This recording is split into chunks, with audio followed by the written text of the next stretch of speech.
Irmãos, vamos abrir a palavra do Senhor em Efésios. Efésios capítulo 1. Efésios capítulo 1.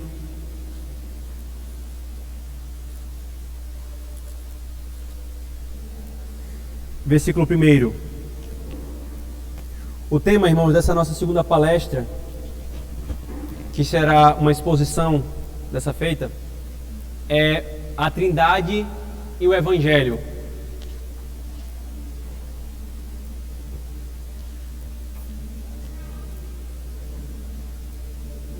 A Trindade e o Evangelho. Diz assim, irmãos, a palavra do Senhor. Efésios capítulo 1, versículo 3 ao 14.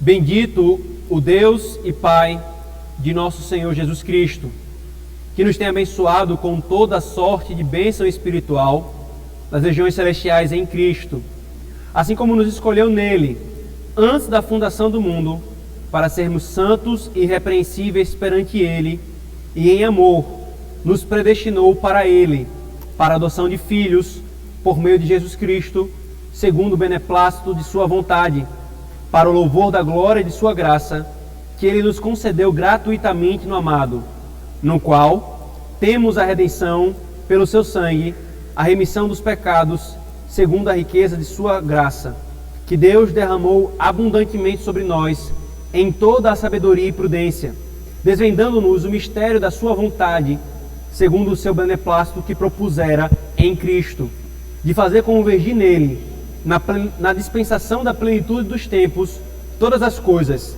tanto as do céu como as da terra. Nele, no qual fomos também feitos herança, predestinados segundo o propósito daquele que faz todas as coisas conforme o conselho da sua vontade, a fim de sermos para o louvor da sua glória, nós, os que de antemão esperamos em Cristo, em quem também vós, depois que ouvistes a palavra da verdade, o evangelho da vossa salvação, tendo nele também crido, fostes selados com o Espírito Santo da promessa, o qual é o penhor da nossa herança, até ao resgate da sua propriedade, em louvor da sua glória. Amém. Vamos orar, irmãos, mais uma vez, e na bênção do Senhor. Senhor, nós louvamos ao Senhor por esse tempo precioso de estudo da Tua Palavra, de conhecermos mais a Ti, Senhor, pela Tua Palavra. E agora, Senhor, especificamente, pedimos a Tua bênção sobre esse segundo momento de exposição dela. Que o Teu Espírito Santo ilumine os nossos olhos para que possamos compreender as maravilhas da Tua lei, Senhor. Que nós não simplesmente compreendamos, mas que creiamos, que amemos essas verdades, Senhor, e que sejamos afetados por ela. Transforma-nos, Senhor, pela Tua Palavra e pelo Teu Espírito Santo. Nós oramos em nome de Jesus. Amém. Queridos, quando nós nos referimos ao Evangelho, a Trindade e o Evangelho, entenda o Evangelho como aquilo que a igreja já teve a oportunidade de ver, por exemplo, na exposição de Romanos capítulo 1, que o Evangelho não é simplesmente a doutrina da justificação pela fé, ou a doutrina da adoção, ou a doutrina da santificação. O Evangelho, o apóstolo Paulo fala, irmãos, é Cristo e a sua obra. O que Cristo é e o que Ele faz, isso é Evangelho. E dessas coisas, ou melhor, e dele e da sua obra, flui os benefícios do Evangelho, que são tão próximos e íntimos do Evangelho que muitas vezes é tomado pelo apóstolo Paulo como que uma e a mesma coisa. Então, é porque Cristo é o Evangelho e a sua obra é o Evangelho que nós anunciamos o Evangelho. O que é anunciar o Evangelho? Jesus Cristo é o Filho de Deus que encarnou, viveu uma vida perfeita, morreu pelos nossos pecados, ressuscitou ao terceiro dia e está sentado à destra de Deus Pai. É a obra de Cristo. E disso flui, da sua obra flui a justificação, a santificação, a adoção, a glorificação. Então isso é Evangelho, irmãos. Então quando nós falamos Trindade e Evangelho, que se entenda isso. E quando se fala disso, irmãos, a Escritura Sagrada, especialmente no Novo Testamento, nos mostra com abundância, queridos, que a Trindade e o Evangelho estão intimamente relacionados um com o outro. Isso é falado em Tito 3, 4 a 7, isso é falado em Atos 20, 28, isso é falado em Judas 20, 21 e muitos outros textos, irmãos, falam da obra de Cristo, mostrando o papel de cada pessoa da Trindade. Nessa palestra, irmãos, palestra e exposição, nós nos ateremos a esse breve texto e veremos um ponto ou um texto que trata desse aspecto da Trindade e do Evangelho, que é esse texto escrito pelo apóstolo Paulo, irmãos. Ele escreve, queridos, a igreja de Éfeso, uma cidade que era idólatra também, como muitas outras no período do Império Romano, mas ele não escreve para resolver nenhum problema específico, como foi, por exemplo, com Coríntios. Corinto, Paulo escreve para a igreja de Corinto para resolver uma série de problemas que aquela igreja tinha. Ele escreve para os Tessalonicenses para resolver uma série de problemas, mas Efésios não. Ele estava preso em Roma e ele simplesmente escreve aquela igreja para discorrer sobre o Evangelho, para falar dos benefícios que ele tem, que a igreja tem por causa de Cristo. E então, irmãos, quando ele começa a sua epístola, depois de se apresentar como o apóstolo Paulo se apresenta, ele irrompe logo no início, queridos, numa doxologia, numa expressão de adoração a Deus. E ele começa essa expressão dizendo: bendito o Deus e Pai. E aí ele continua. Alguns estudiosos no grego mostram que isso aqui é um grande bloco. É como se Paulo pegasse ar e começasse: bendito seja o Deus e Pai, e saiu louvando ao Senhor pelo que ele fez, pelo que ele é. E uma coisa interessante aqui, irmão, nessa doxologia, é que ela é separada em 3 grupos, repetidos por uma expressão: para o louvor da sua glória. Veja, por favor, versículo 6 do capítulo 1. Ele fala uma parte, aí fala: para o louvor da glória de sua graça. Aí veja o versículo 12: a fim de sermos para o louvor da sua glória. Aí versículo 14: para o louvor da sua glória. Paulo repete 3 vezes essa marca, separando 3 porções do texto. E o que tem em cada uma dessas porções, irmãos? Em cada uma dessas porções, queridos, o apóstolo Paulo fala da ação de Deus para a sua própria glória em cada pessoa da Trindade, ou cada pessoa da Trindade operando a obra da redenção, operando o Evangelho. O Evangelho, irmãos, é o que é, e Deus fez o que fez para o louvor da sua glória e para exaltar os seus atributos. E quando nós olhamos para o Evangelho, o que é que nós vemos? O Deus trino. É por isso que nós falamos na primeira palestra: se Deus não é trino, então não existe o Evangelho. Porque a Escritura ela amarra as 2 coisas, irmãos. A Trindade e o Evangelho são inseparáveis. Se não há Trindade, não há Evangelho.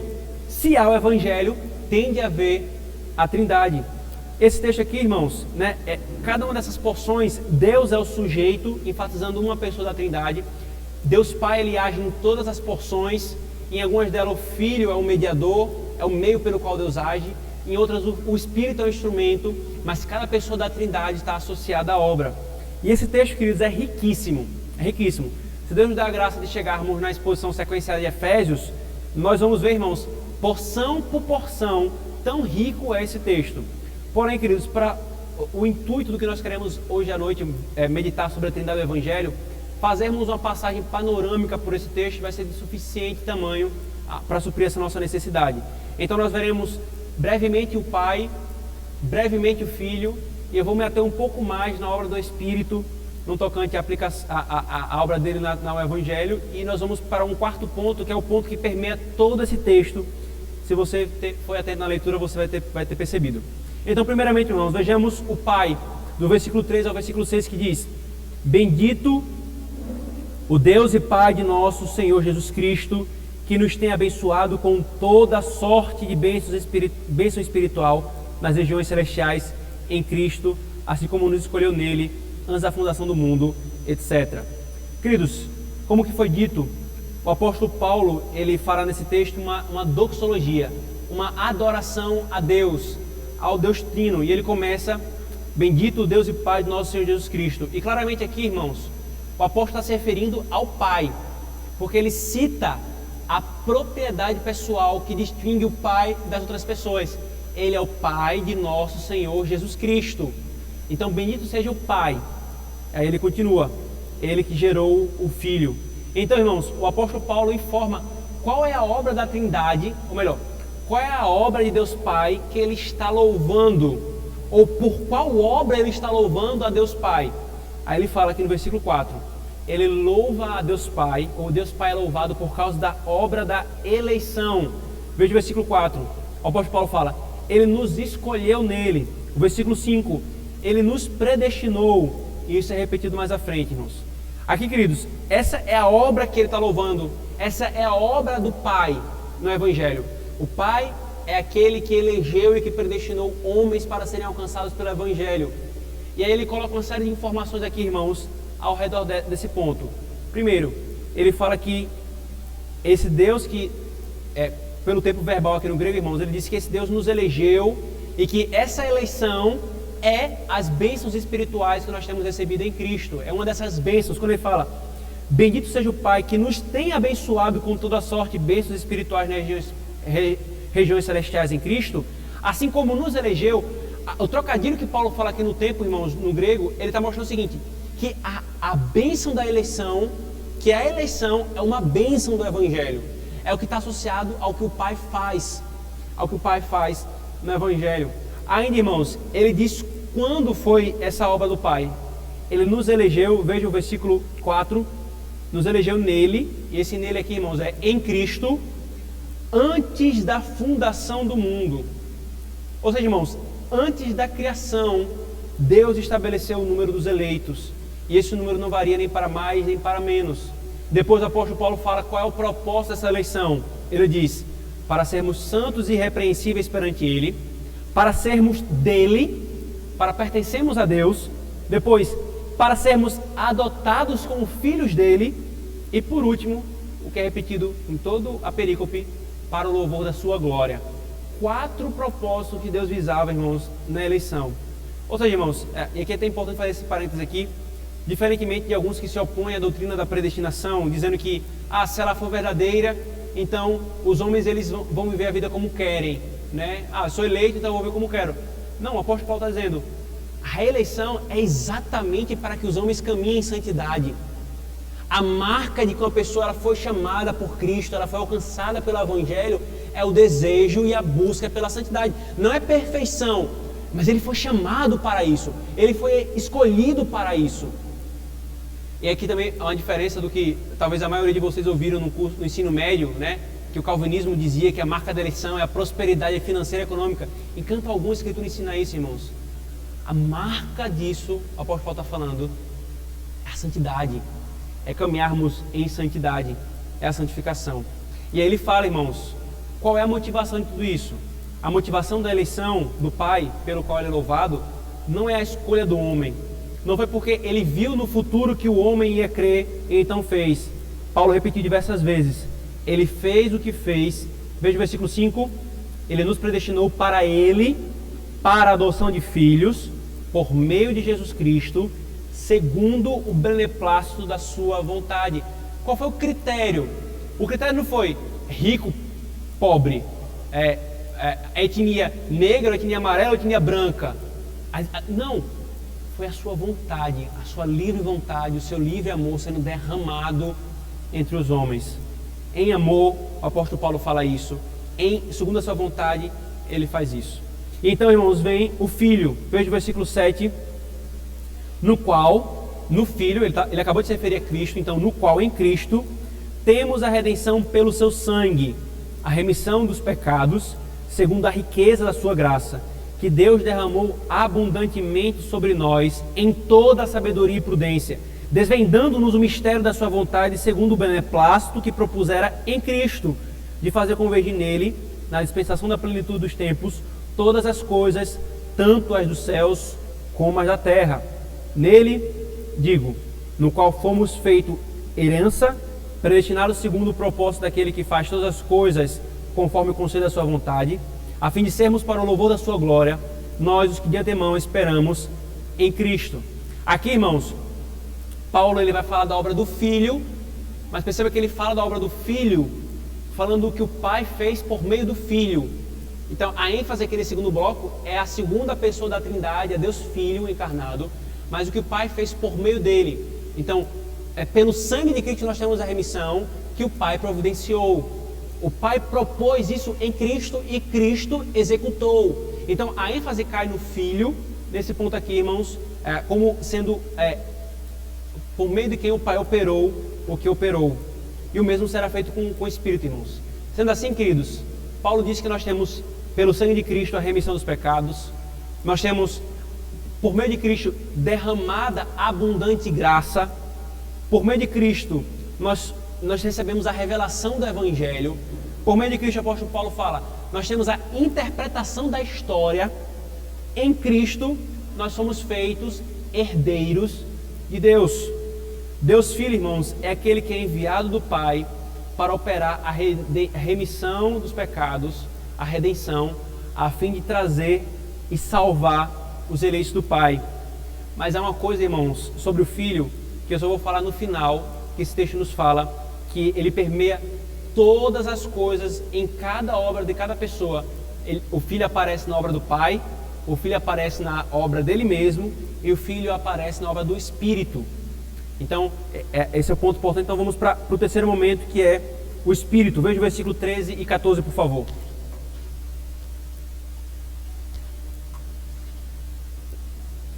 Ele diz: em quem também nós, depois que ouvistes a palavra da verdade, o evangelho da vossa salvação, tendo nele também crido, fostes selados com o Santo Espírito da promessa, o qual é o penhor da herança até ao resgate da sua propriedade, em louvor da sua glória. Veja, o Pai elege, o Filho redime, o Filho executa a redenção e o Espírito Santo sela. Pai, Filho e Espírito Santo envolvidos na obra do Evangelho, irmãos. O que foi feito então aqui?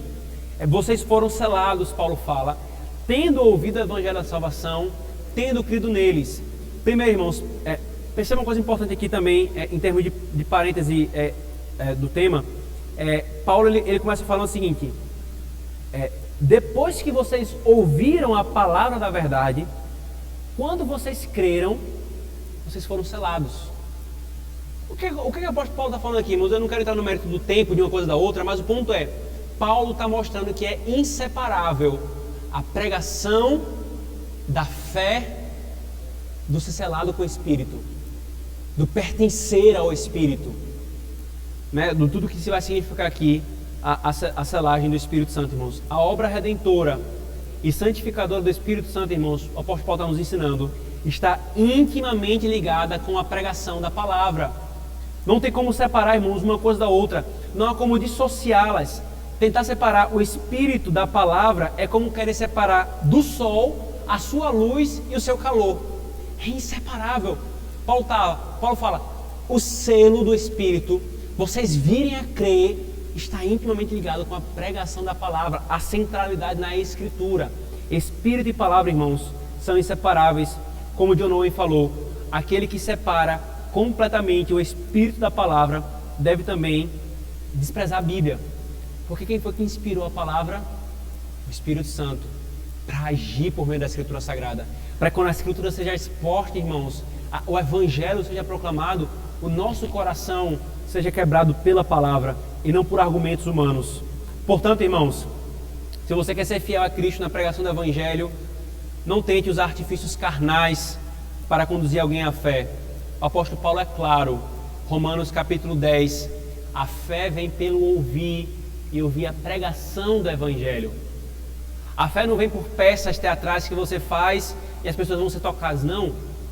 Paulo fala novamente em 1 Coríntios capítulo 1, aprove a Deus salvar aqueles que creem pela loucura da pregação. É loucura da pregação, Paulo fala, porque os gregos não encontram sabedoria humana no Evangelho, porque o Evangelho é a sabedoria de Deus. É a pregação, irmãos, que o Espírito Santo opera para a salvação. Após então, irmãos, entendermos esse ponto aqui introdutório, veja que o apóstolo Paulo fala que vocês foram selados, veja o versículo 13, fostes selados com o Espírito Santo. Vocês foram selados com o Espírito Santo. Aqui, irmãos, é a mesma coisa que alguns irmãos fazem uma confusão, né? A pessoa fala assim, eu fui batizado pelo Espírito Santo. Mas no momento algum a Escritura fala de o Espírito Santo como o batizador. A Escritura fala que o Espírito Santo é um instrumento do batismo, é um instrumento do selo. ele é selado com o Espírito Santo. Então é como se fosse assim, o batismo não é o batismo daqueles que ingressam na fé cristã, a pessoa vai ser batizada. Então quem batiza, o batizador é o pastor, é o ministro do evangelho. O batizante é aquele que está sendo batizado. E a água é o instrumento. Então nesse processo de batismo, de selagem do Espírito Santo, o Espírito Santo não é aquele que sela. O Espírito Santo é aquele que é usado para selar. O Espírito Santo não é aquele que batiza. O Espírito Santo é um instrumento de batismo. Ele é o conteúdo do batismo e não aquele que está operando o batismo. E é isso que Paulo está falando. Deus Pai opera o selo do Espírito Santo por meio e em Cristo. E em Cristo. E o que significa, irmãos, ser selado com o Espírito Santo? E eu optei exatamente em concentrar um pouco mais nesse último ponto do nosso texto. Irmãos, a selagem do Espírito Santo, ela tem duas conotações, pelo menos aqui. Primeiro, o contexto cultural, à época de Paulo, e depois o contexto teológico. Qual o contexto cultural? No contexto do Império Romano, irmãos, quando alguém enviava uma carta, um comandante do exército de Roma, alguma coisa do tipo, uma carta oficial, você tinha um selo oficial. Você fazia o rolo, né, e você selava aquilo ali, como diz assim, essa carta, ela pertence a tal pessoa, e com o selo, além da propriedade pessoal, você está garantindo que essa carta não vai ser violada. Porque se ela chegar no destinatário violada, você não deve confiar. O selo, ele traz essa segurança. A segurança do pertencimento é a segurança de que não seria violado, não se perderia aquele conteúdo, aquele conteúdo se continuaria intacto. Mostrava a autoridade, o pertencimento e a segurança. Agora, o contexto teológico, irmãos, é o contexto exatamente da doutrina do pacto. Qual é a doutrina do pacto? Com Deus ele firma um pacto, todos os pactos na antiga aliança apontavam para esse pacto da graça. Ele sempre entrega um selo do pacto. O selo do pacto é para lembrar aqueles que estão em pacto, que eles estão em pacto. Então, por exemplo, o selo do pacto da graça é o batismo. A pessoa é selada, é o selo visível do pacto da graça. Um outro símbolo e sinal do pacto da graça é a ceia do Senhor. Os dois, o batismo e a ceia do Senhor, são sinais visíveis e sensíveis de uma realidade espiritual que Deus entrou conosco no meio do pacto. Então, irmãos, quando o apóstolo Paulo faz referência ao selo do Espírito Santo, também está associada à doutrina do pacto. Na antiga aliança, irmãos, o selo, por exemplo, do sacramento da antiga aliança era a circuncisão. Então, quando nascia um filho dos crentes na antiga aliança, ou quando uma pessoa que não era de Israel ingressava na igreja visível, ele era circuncidado. Aquele era o sinal, o Senhor falou, o selo de que aquela pessoa pertencia ao povo de Deus, pertencia a mim, o Senhor falou para Abraão. E aí na nova aliança, então, essa mesma estrutura do pacto da graça na antiga aliança é reproduzida na nova aliança, mas agora não mais se derrama sangue, não mais se corta uma parte do corpo, mas porque o Filho derramou. Então, o selo da nova aliança de pertencimento é o batismo.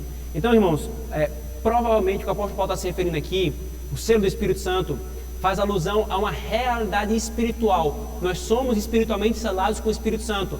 A partir do momento que uma pessoa confia em Cristo para a sua salvação, reprova e nega todas as suas obras como incapazes e insuficientes de satisfazer a Deus em sua justiça e se entrega a Cristo, essa pessoa é selada com o Espírito Santo.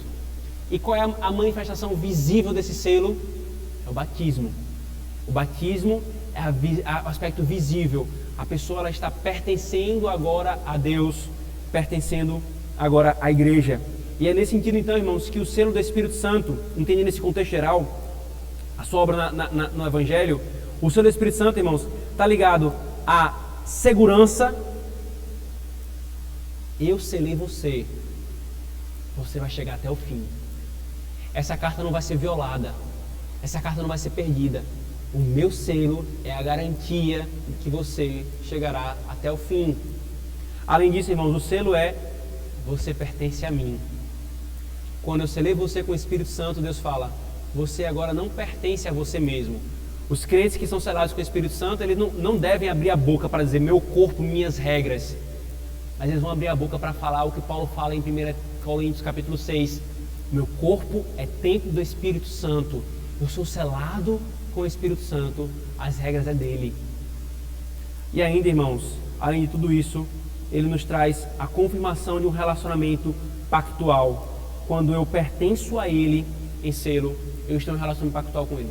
Ou seja, irmãos, a obra do Espírito Santo do Evangelho em nos selar é para nos dar segurança. Quando o teu coração, crente, ficar atribulado e angustiado com a pergunta: será que eu vou ser salvo? Eu sei que Cristo é suficiente para a minha salvação. Eu sei que Ele morreu pelos pecados dos pecadores e que se eu confio nele, Ele morreu por mim.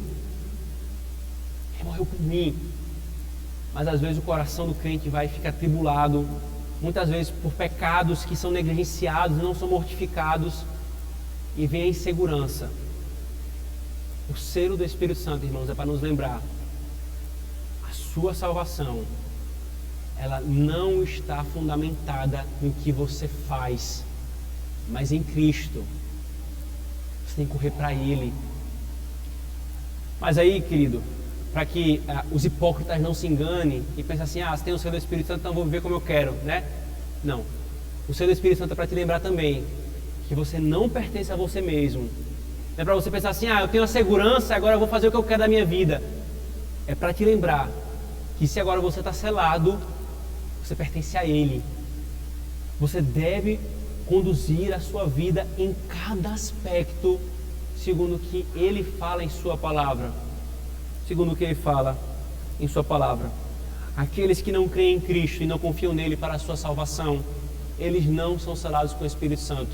E no dia do juízo, o mundo será separado em dois grupos: os que são selados e os que não são selados. Aí, irmãos, Apocalipse traz aquelas imagens, né? A marca da besta. Aí tem gente que fala assim: a marca da besta é um chip. Não, muito mais simples do que o que essas pessoas ficam mirabolando.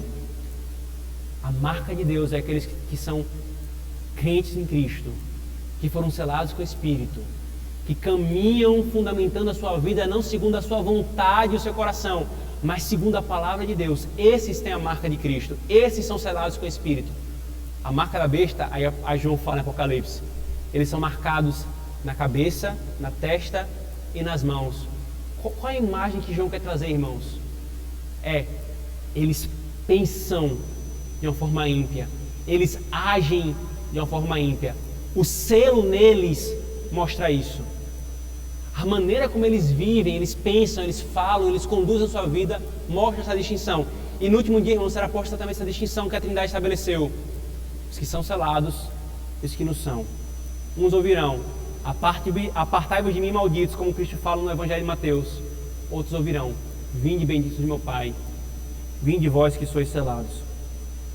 Mas tem um ponto, irmãos, o ponto que permeia todo esse texto da obra trinitária da salvação. Se você percebeu, queridos, ela é dividida em três partes: para o louvor da sua glória, para o louvor da sua glória, para o louvor da sua glória.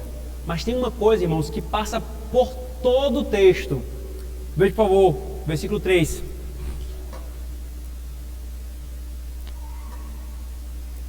Deus nos abençoou nas regiões celestiais em Cristo. Ele nos escolheu nele. Esse nele aqui, vamos fazer referência a Cristo. Ele nos escolheu em Cristo. Ele nos predestinou. Ele nos concedeu graça gratuitamente no amado. Quem é o amado que ele está se referindo? É em Cristo. Ele derramou abundantemente a sua graça sobre nós. Ele desvendou-nos o seu evangelho que ele guardou em Cristo. Versículo 9. E versículo 14. Selou-nos com o Espírito quando nós cremos em Cristo, e aqueles que aguardam em Cristo. Você percebeu isso, irmãos? Em todas as pessoas da Trindade, na obra do Pai, na obra do Filho e na obra do Espírito, perpassa uma coisa: tudo que a Trindade fez, irmãos, a Trindade fez em Cristo, por meio de Cristo. Toda a obra da salvação, irmãos, é feita em Cristo. Toda a humanidade caída ou está em Adão ou está em Cristo. Toda a humanidade que é redimida, ela está em Cristo. mas a caída ela está em Adão. Adão caiu e nele o mundo foi abatido. Cristo está em pé e nele todos os seus estão com a cabeça levantada. Aqui, irmãos, essa linguagem do em Cristo, ela expressa exatamente aquilo que nós já falamos para a igreja, é a expressão neotestamentária para a doutrina da união do crente com Cristo. O que é isso, irmãos? A doutrina do pacto ela nos mostra que Deus levantou o representante pactual. Nós temos dois grandes representantes pactuais na humanidade: Adão e Cristo. Adão e Cristo. Em Adão, toda a humanidade caiu. Ele foi o primeiro representante, porque se Adão obedecesse a Deus, todo o benefício do pacto de obras seria dado para toda a humanidade. Se Adão desobedecesse a Deus, toda a sanção, os anúncios de juízo do pacto de obras também seria dado à humanidade. Nós sabemos qual foi a história, irmãos. E toda a humanidade nasce em Adão, unido pactualmente a esse primeiro cabeça. Então o apóstolo Paulo fala em 1 Coríntios capítulo 15 e em Romanos capítulo 5 que Deus levantou um segundo Adão, Cristo, para que aqueles que estão em Cristo sejam salvos. Então o que o apóstolo Paulo está falando aqui, irmãos, é essa expressão da doutrina da união do crente, daquele que crê em Cristo está unido a Cristo.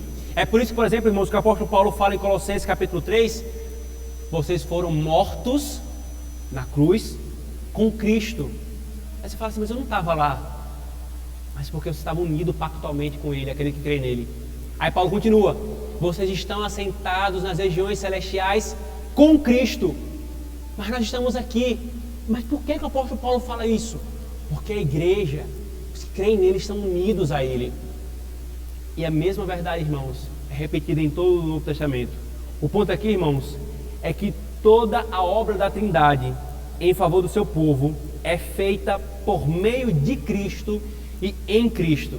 É uma obra, irmãos, centrada em Cristo, pois Ele é a pessoa da Trindade que foi separada para ser o mediador entre Deus, o Deus Trino, e o mundo. Se alguém quer se relacionar com Deus, se alguém quer usufruir da obra da redenção, do Evangelho do Deus Triuno, só é possível por meio de Cristo e estando em Cristo. A pessoa fala assim, vou ser salvo, mas eu não creio que Jesus Cristo é Deus. Eu vou ser salvo, mas eu não creio que Ele foi perfeito, que Ele foi um homem sem pecado. Então você não vai ser salvo. É simples, porque aprove a Trindade estabelecer isso. O Pai fez, o Filho fez, o Espírito Santo fez em Cristo e por meio de Cristo. E se os homens querem ter o benefício do Evangelho, tem que ser em Cristo. Irmão, se não fosse assim, o Filho não teria falado com profunda clareza: eu sou o caminho, a verdade e a vida. Ele não falou, irmãos, eu falaria essa ilustração amanhã, vai ser falado ainda, mas os irmãos, a maioria sabe que eu fiz história, bacharelado em história, e eu tive um professor transexual. E na última aula que eu tive com ele sabia, eu era presbítero à época na igreja presbiteriana do Marinas para Sul. Ele questionou assim: Christopher, como é que você está terminando o curso de história e consegue conciliar sua fé com o curso de história? Consegue ser presbítero ainda na igreja? E ali a gente começou a conversar um pouco sobre isso. Aí ele foi e falou assim: se Jesus realmente fosse revolucionário, ele teria dito: eu sou um caminho, uma verdade e uma vida. Mas ele falou: eu sou o caminho, a verdade e a vida. Logo, ele não está certo. Mas o ponto é exatamente o contrário, irmãos. O homem que despreza Cristo, ele está desprezando o que Cristo falou. E alguns falam assim: não, mas eu creio em Cristo. Mas você não crê no que Cristo fala acerca dele mesmo. Eu sou o caminho, a verdade e a vida. E é isso que Paulo está enfatizando aqui, irmãos. Somos predestinados pelo Pai, mas sem o Filho não há eleição, pois somos predestinados nele. Sem o Filho não há adoção, porque Paulo falou que nós fomos para adoção em Cristo. Ele, irmãos, é o mediador de toda a obra. Nós somos selados pelo Pai, mas com o Espírito. Sem o Espírito não há pertencimento, e sem o Filho também não há selamento, porque nós somos selados em Cristo. Então vocês percebem, irmãos, indo e voltando, a obra da Trindade está envolvida no Evangelho. Não tem como você dizer: eu creio no Evangelho, e não crê na Trindade. Ou dizer, eu creio na Trindade e tenho uma visão equivocada acerca do Evangelho. Porque, irmãos, o Evangelho é uma obra trinitária. Por exemplo, o Pai, a Escritura fala claramente, o Pai amou. Aí alguns, por não entenderem corretamente a doutrina da Trindade, passam o seguinte erro. Na verdade, o Evangelho é o Filho tentando convencer o Pai para amar o seu povo. Ame o povo. Pai, veja o que eu fiz por eles. Mas não é isso que a Escritura fala sobre a obra da Trindade e o Evangelho. Outros pensam que o Evangelho é o Pai constrangendo o Filho a fazer o que o Filho não quer fazer. Mas não é isso que o Evangelho fala, irmão, sobre a Trindade. O Pai amou, e porque Ele amou de tal maneira o mundo, Ele enviou o seu Filho. O Filho amou, e porque o Filho amou, Ele se entregou. Aí Paulo fala, eu rogo pelo amor do Espírito Santo, em Romanos capítulo 15. O Espírito amou. O Pai, a encarnação é a expressão do amor do Pai. A vida perfeita de Cristo é a expressão do seu amor para com o seu povo. E o Espírito Santo, Paulo fala em Romanos capítulo 5, derrama esse amor para a sua igreja. O Filho foi enviado pelo Pai, o Filho veio, mas quem esteve com o Filho o tempo todo? Quando você lê o Evangelho de Lucas, você vê da encarnação à ascensão. É o Espírito quem concebe Cristo no ventre da Virgem Maria. É o Espírito quem fortalece Cristo na tentação. É o Espírito que o batiza. É o Espírito que está com Ele operando nele. É o Espírito que o ressuscita dos mortos. É o Espírito que é derramado pelo Filho. Pai, Filho e Espírito Santo, irmãos, intimamente ligados na doutrina da Trindade. O Evangelho, irmãos, é o Evangelho trinitariano. Se nós cremos no Evangelho, nós cremos na Trindade. Se nós cremos na Trindade, nós devemos crer no Evangelho, irmãos. Que Deus fortaleça, queridos, a nossa fé nesse ponto e creiamos no Deus Trino que se revela no Evangelho. Amém. Irmãos, antes de orar encerrando, vamos cantar mais um salmo que seria cantado no início. Coloquemos-nos de pé. No nosso boletim, na página 7, cantemos o Salmo 8 e encerraremos com a oração e depois ficará livre para o nosso tempo ali no intervalo, de finalizando na livraria.